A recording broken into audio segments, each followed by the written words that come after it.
नमस्कार साथियों, एक बार फिर से स्वागत है आपका किशोर एजुकेशन पॉइंट पर। BSTC 2025 में बात करें तो इसमें टीचिंग एप्टीट्यूड का एक टॉपिक लगता है, एक सब्जेक्ट लगता है जिसमें टॉप क्वेश्चनों को हम करने वाले हैं। तो इस वीडियो को शुरू से लेकर अंत तक पूरा देखिए। लगातार है टीचिंग एप्टीट्यूड के लगातार इसी प्रकार के क्वेश्चन है वो बार बार पूछी जा रही है।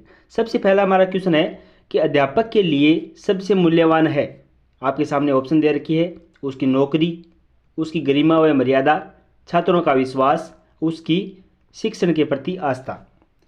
इस प्रकार के लगातार क्वेश्चन है वो बार बार पूछे जा रहे हैं। कमेंट बॉक्स में इसका साथ साथ उत्तर देते रहिए। आपके इनमें से कितने क्वेश्चन सही हो रहे हैं कमेंट बॉक्स में लास्ट में ज़रूर बताना है और इस वीडियो को पूरा देखना है। तो इसका सही उत्तर क्या हो जाएगा? अध्यापक के लिए छात्रों का विश्वास सबसे ज़्यादा जरूरी होता है।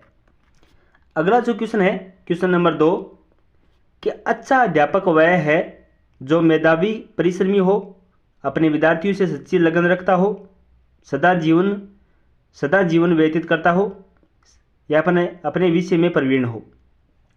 फर्स्ट कमेंट करते रहिए साथ साथ कि अच्छा अध्यापक कौन होता है। तो इसका सबसे करेक्ट जो सही उत्तर है वह है ऑप्शन नंबर बी, कि अपने विद्यार्थियों से सच्ची लगन रखने वाला जो टीचर होता है, जो अध्यापक होता है, वह सबसे अच्छा अध्यापक होता है। चलिए साथियों नेक्स्ट क्वेश्चन की तरफ चलते हैं। क्वेश्चन नंबर 3, कि शिक्षा के प्रचार एवं प्रसार से लोकतंत्र मजबूत होता है, अंधविश्वास में कमी आती है, आर्थिक विकास की दर बढ़ती है या फिर ये सभी। क्वेश्चन नंबर 3 का सही उत्तर क्या होगा? कि शिक्षा के प्रचार से लोकतंत्र मजबूत भी होता है, अंधविश्वास में कमी भी आती है और आर्थिक विकास की दर बढ़ती है। क्वेश्चन ऑप्शन नंबर डी इसका सही उत्तर हो जाएगा, ये सभी। चलिए साथियों नेक्स्ट क्वेश्चन की तरफ चलते हैं। आप स्कूल के बाहर अपने किसी छात्र से किस प्रकार के व्यवहार करेंगे? अगर आप एक टीचर है, एक अध्यापक है, तो आपसे एक क्वेश्चन पूछ रहा है कि आप स्कूल के बाहर है अपने जो विद्यार्थी है, छात्र है, उसमें किस प्रकार से आप व्यवहार करेंगे, बर्ताव करेंगे? अजनबी की तरह उससे बात करना पसंद नहीं करेंगे, बहुत गंभीर होकर, या मित्रों की तरह? इसका सही उत्तर क्या हो जाएगा? कि अजनबी की तरह बिल्कुल नहीं करना है, उससे बात करना पसंद नहीं करेंगे, ये तो बिल्कुल गलत है, और मित्रों की तरह बात भी आप नहीं कर सकते। ऑप्शन नंबर सी इसका सही उत्तर हो जाएगा, क्वेश्चन नंबर 4 का। चलिए साथियों नेक्स्ट क्वेश्चन की तरफ चलते हैं कि शिक्षण क्या है? एक कौशल है, एक कला है, एक क्रिया मात्र है, एक तपस्या है। शिक्षण क्या है यानी बच्चों को पढ़ाना शिक्षण क्या है? इस प्रकार के जो क्वेश्चन पूछ रहे हैं। तो शिक्षण एक कौशल है, कि बच्चों को पढ़ाना एक कौशल है जो अध्यापक में होता है। शिक्षा तभी सार्थक होगी जब पाठ्यक्रम केंद्रित हो, छात्र केंद्रित हो, रोजगार केंद्रित हो, समाज केंद्रित हो। शिक्षा तभी सार्थक होगी जब, ऑप्शन आपके सामने दे रखे हैं, तो इसका सबसे राइट आंसर हो जाएगा छात्र केंद्रित, यानी शिक्षा छात्र केंद्रित होनी चाहिए। अगर बच्चा कमज़ोर है तो उसके अनुसार आपको अध्ययन करवाना है। अगर बच्चा जो थोड़ा IQ लेवल उसका अच्छा है तो उसके अनुसार उसको अध्ययन कराना है, समझाना है। चलिए साथियों नेक्स्ट क्वेश्चन की तरफ चलते हैं। क्वेश्चन नंबर 7, कि शिक्षण की समस्याओं को हल करने का दायित्व किसका है?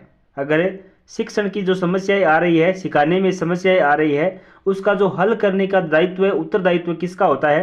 प्रधानाचार्य का, शिक्षकों का, सरकार का, शिक्षाविदों का।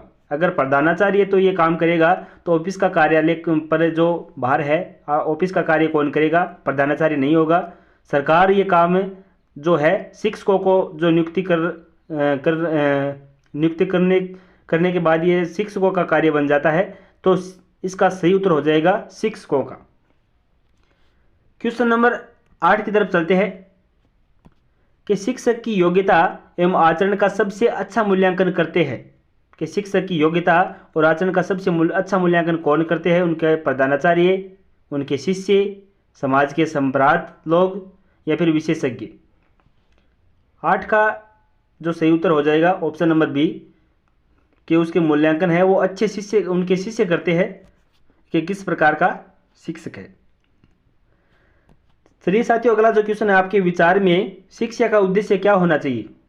इस शिक्षा का उद्देश्य होना चाहिए आपके विचार में शिक्षा का उद्देश्य शिक्षा ग्रहण करने के बाद नौकरी, या फिर शिक्षा की मानसिक योग्यता का विकास, छात्रों को साक्षर बनाना, बालगों का सर्वगुण विकास। देखिए इसमें सबसे जो राइट आंसर है कि बालकों का सर्वांगीण विकास, कि बालकों का चारों तरफ से विकास करना, मानसिक, शारीरिक वगैरह सभी प्रकार का विकास करना। क्वेश्चन नंबर 10 की तरफ चलते हैं कि पाठ्यक्रम निर्माण में किस बात को मुख्य रूप से ध्यान में रखना चाहिए, कि पाठ्यक्रम जब बनाया जाता है उसको किस प्रकार से निर्माण में मुख्य रूप से बातें जो ध्यान में रखने वाली होती है। शिक्षा के उद्देश्यों को, छात्रों की आवश्यकताओं, रुचियों, योग्यताओं को, शिक्षण अनुसंधानों को, या ए और बी दोनों। क्वेश्चन नंबर 10 का सही उत्तर हो जाएगा कि ऑप्शन ए भी सही है, बी भी सही है, यानी शिक्षा के उद्देश्यों को, छात्रों की आवश्यकताओं, रुचियों और योग्यताओं को। राइट आंसर हो जाएगा ऑप्शन नंबर डी। चलिए साथियों नेक्स्ट क्वेश्चन की तरफ चलते हैं। क्वेश्चन नंबर 11, एक प्रधानाचार्य को होना चाहिए छात्रों के लिए प्रेरणादायक, अध्यापकों के लिए समानता का भाव रखने वाला, कुशल प्रबंधक, या फिर ये सभी। क्योंकि हमें पता है कि छात्रों के लिए प्रेरणादायक तो होना चाहिए, अध्यापकों के लिए समानता का भाव रखने वाले होना चाहिए, कुशल प्रबंधक होगा तभी तो स्कूल को मैनेजमेंट करेगा। ऑप्शन नंबर डी इसका सही उत्तर हो जाएगा। चलिए साथियों नेक्स्ट क्वेश्चन की तरफ चलते हैं। आपके अनुसार शिक्षण की योजना पद्धति होनी चाहिए, शिक्षण की योजना पद्धति, सिखाने की जो योजना पद्धति है क्या होनी चाहिए? शिक्षक केंद्रित, प्रोजेक्ट केंद्रित, पाठ्य पुस्तक केंद्रित, बालक केंद्रित। किसके अनुसार किसे सिखाना, किसे हमें जो शिक्षण की योजना बना के किसको सिखाना है, तो वो है बालक केंद्रित, बालक को सिखाना है। ऑप्शन नंबर डी इसका सही उत्तर हो जाएगा। चलिए साथियों नेक्स्ट क्वेश्चन की तरफ चलते हैं। अगला जो क्वेश्चन है, एक अध्यापक का श्रेष्ठतम गुण है, एक अध्यापक में श्रेष्ठ गुण क्या होना चाहिए? अध्यापक के प्रति पूर्ण समर्पण, अध्यापक के प्रति उच्च चरित्र, अध्यापक के प्रति उच्च विचार, अध्यापक की जो धर्मनिरपेक्षता। क्वेश्चन नंबर 13 का ऑप्शन नंबर ए इसका सही उत्तर हो जाएगा कि अध्यापक के प्रति पूर्ण समर्पण, या जो कार्य कर रहा है उसका पूर्ण समर्पण करके उसे कार्य करना चाहिए। चलिए साथियों नेक्स्ट क्वेश्चन की तरफ चलते हैं। अध्यापक मुख्य रूप से किसके प्रति जवाबदेह होता है? समाज एवं छात्रों के प्रति, प्रधानाचार्य के प्रति, अभिभावकों के प्रति, सरकार के प्रति। अध्यापक है जो मुख्य रूप से किसके प्रति जवाबदेह होता है? क्वेश्चन नंबर 14 का सही उत्तर हो जाएगा समाज और छात्रों के प्रति है वो जवाबदेह होता है। चलिए साथियों नेक्स्ट क्वेश्चन की तरफ चलते हैं। क्वेश्चन नंबर 15, ग्रामीण अंचलों में बच्चों के स्कूल से भागने और पढ़ाई छोड़ने का क्या कारण है? यानी ग्रामीण क्षेत्र में जो बच्चे स्कूल से भाग जाते हैं, पढ़ाई छोड़ देते हैं, उनका मुख्य कारण क्या है? स्कूल का नीरस वातावरण, छात्रों की बाल श्रमिक बनने को लालसा, छात्रों का अध्यापक से डरना, या फिर ये सभी।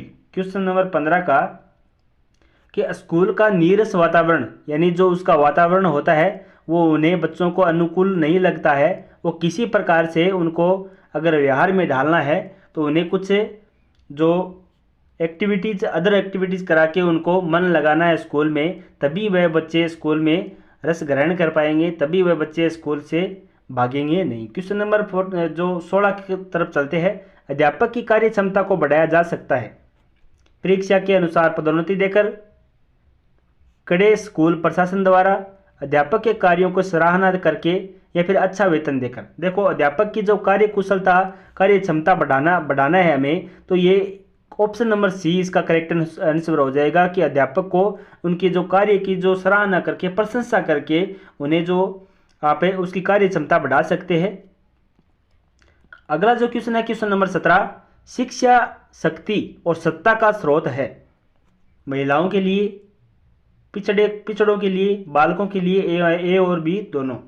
क्वेश्चन नंबर 17 का सही उत्तर क्या होगा? साथ साथ कमेंट करते रहिए और लास्ट में आपको बताना है कि आपको इनमें से कितने क्वेश्चन सही कर पाए आप। क्वेश्चन नंबर 17 का जो सही उत्तर हो जाएगा ऑप्शन नंबर डी, ए और बी दोनों, अर्थात महिलाओं के लिए, पिछड़ों के लिए। अगला जो क्वेश्चन है क्वेश्चन नंबर 18, भारत में शिक्षित बेरोजगारी का प्रमुख कारण क्या है? सरकार की रोजगारी के लिए ठोस नीति का न होना, शिक्षा का व्यापक प्रसार, उद्देश्यहीन शिक्षा, घटिया स्तर की शिक्षा।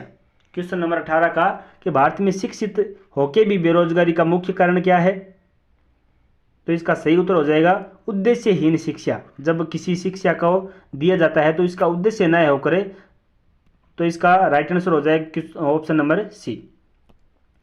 अगला जो क्वेश्चन है, हमें शिक्षा ग्रहण करनी चाहिए क्योंकि व्यक्ति को विद्वान बनाती है, व्यक्ति को स्वावलंबी बनाती है, व्यक्ति को अर्थोपार्जन योग्य बनाती है, या फिर ये सभी। हमें शिक्षा ग्रहण क्यों करनी चाहिए? क्वेश्चन नंबर 19 का जो हमें व्यक्ति को स्वावलंबी बनाती है। क्वेश्चन नंबर 20 की तरफ चलते हैं। किस प्रकार का कक्षा नेतृत्व सबसे उत्तम माना गया है? प्रभुत्ववादी, सभी का मिलाजुला रूप, लोकतांत्रिक या प्रयोजनवादी? किस प्रकार का जो कक्षा नेतृत्व है सबसे उत्तम माना गया है? आपके सामने ऑप्शन दे रखी है। इसका जो आपको कमेंट में करना है कि आप इसका 20 का जो राइट आंसर है आपको कमेंट करना है, पहली बात तो ये। और अगर ये वीडियो पसंद आता है तो वीडियो को लाइक कर ले। और BSTC से संबंधित जितने भी क्लासें है इस यूट्यूब चैनल पर आपको मिलेगी। कोई कहीं भी आपको कोर्स लेने की ज़रूरत नहीं है। इस यूट्यूब चैनल पर आपको सभी प्रकार की BSTC की कोर्स जो रिलेटेड जो जितने भी सब्जेक्ट लगते हैं उनकी सभी की क्लासें आपको मिल जाएगी। इस चैनल को सब्सक्राइब कर ले और वीडियो को लाइक और ज़्यादा से ज़्यादा वीडियो को शेयर करें। बहुत बहुत धन्यवाद इस वीडियो को पूरा देखने के लिए। शुक्रिया।